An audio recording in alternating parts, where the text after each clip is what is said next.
This Ramadan Faran is presenting a series of brief summaries of all the 30 para of Quran in both Urdu and English languages for our beloved audience. So join us to celebrate the 14th 11th anniversary of Quran. Moreover, as far as Constitution of Islamic Republic of Pakistan is concerned, it is our collective obligation as well as religious duty to spread the education of Holy Quran for Muslim children of all the Pakistani Educational Institutes.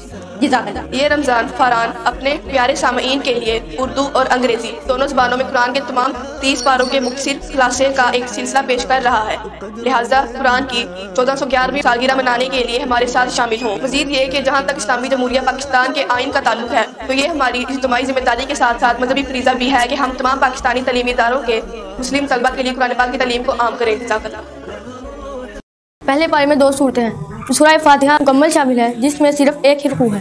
سورہ بقرہ کے کل 40 میں سے ابتدائی 16 رکوع اس پارے میں شامل ہیں. نمبر 1 سورہ الفاتحہ. Overview of the topics. أعوذ بالله من الشيطان الرجيم. بسم الله الرحمن الرحيم. الحمد لله رب العالمين. سورہ فاتحہ میں ہدایت کے حصول کے لیے نہ صرف دعا سکھائی گئی بلکہ دعا مانگنے کا سلیقہ بھی سکھایا We have covered several topics like creation, characteristics of the believers, non-believers and hypocrites.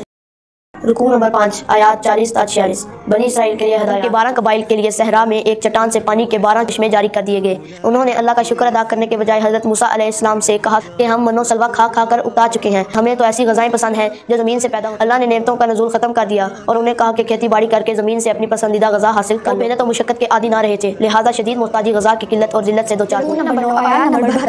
بنی اسرائیل کے عوام اور علماء کا 9ویں رکوع میں بنی اسرائیل کے عوام کے بارے میں آگاہ کیا گیا کہ وہ شریعت کا علم رکھتے ہی نہیں, اپنی خواہشات کی پیروی کو شریعت پر ترجیح دیتے ہیں. اکثر علماء جانتے بوجھتے شریعت کے خلاف فتویٰ دے کر دنیا کماتے ہیں. ان کے لیے روزی قیامت 2 گنا عذاب. اللہ ہمیں پورے کے پورے اسلام پر عمل کی توفیق عطا فرمائے. آمین. نمبر 11 آیات 87 تا 54 بنی اسرائیل کا نبی اکرم صلی اللہ علیہ وسلم سے جو کوئی بھی اللہ کے پیغمبروں اور فرشتوں سے دشمنی کرے تو اللہ بھی ایسے بدبختوں کا دشمن. اس اعتراض کا جواب ہے کہ اللہ نے تورات کو کیوں منسوخ کیا. جواب دیا گیا کہ اللہ بادشاہ ہے, اسے پورا اختیار ہے کہ جب چاہے اپنے فرامی کو بدل دے. بندوں کا خیر میں آگاہ کیا گیا ہے کہ یہودی اور عیسائی مسلمانوں سے اس وقت تک ناراضی ہوں گے جب تک وہ ان کے طریقے کی پیروی نہ کرے. حیات ابراہیم, آزمائشوں کی داستان, والدین کی محبت, گھر کی محبت, وطن کی محبت, قوم کی محبت, اولاد کی محبت, غرض ہر محبت کو اللہ تعالیٰ کی محبت کے سامنے قربان. ہوئی پہلوئے آمنہ سے حویدہ, دعائے خلیل اور نوید.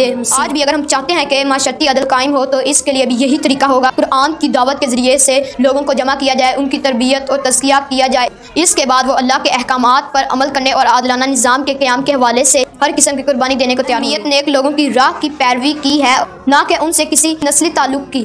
لہذا 2 مرتبہ اس رکوع میں بیان کیا کسی سے نسلی تعلق کو آخرت میں بخشش کی بنیاد نہ سمجھنا, بلکہ اللہ تو کردار دیکھے گا. اللہ میں اچھا کردار اختیار کرنے اور نیک لوگوں کی پیروی کرنے کی توفیق عطا فرمائے. آمین.